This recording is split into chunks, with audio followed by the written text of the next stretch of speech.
আগামী দীপাবলিতে ব্র্যান্ডটা দেখে নেবেন, এটা বুড়িমার চকলেট বোম না পিসিমার চকলেট বোম।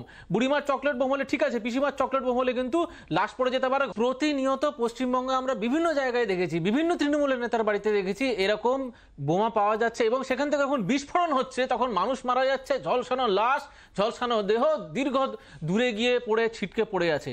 তখন আমরা দেখতে পাচ্ছি সেইখান থেকে আবার তৃণমূল নেতা পালিয়ে চলে যাচ্ছে এবং যখন সেখানে তদন্ত করা হচ্ছে সেখানে সাধারণ মানুষ বলছে এইখানে বাজিপুর কারখানার নামায় বোমা তৈরি হতো।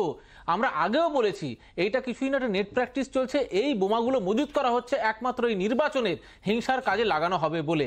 একটা খুব ক্যাটাগরিক্যালি একটা কোট আমি মুখ্যমন্ত্রীরা আপনাদের সামনে তুলে ধরতে চাই।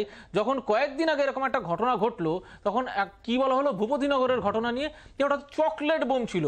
আমি আপনাকে সাধারণ মানুষ, আপনার জি24 ঘন্টার সমস্ত দর্শকদের বলতে চাই, আগামী দীপাবলিতে একটা কাজ প্লিজ করবেন, সেটা হচ্ছে ব্র্যান্ডটা দেখে নেবেন, এটা বুড়িমার চকলেট বোম না পিসিমার চকলেট বোম।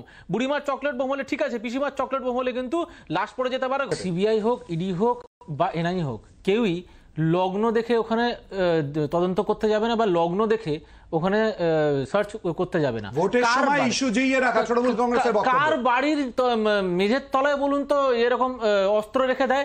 এরপরও তো ওইদিকে বলেছিলেন বোম ফেটেছিল, মুখ্যমন্ত্রী বলছেন চকলেট বোম ছিল।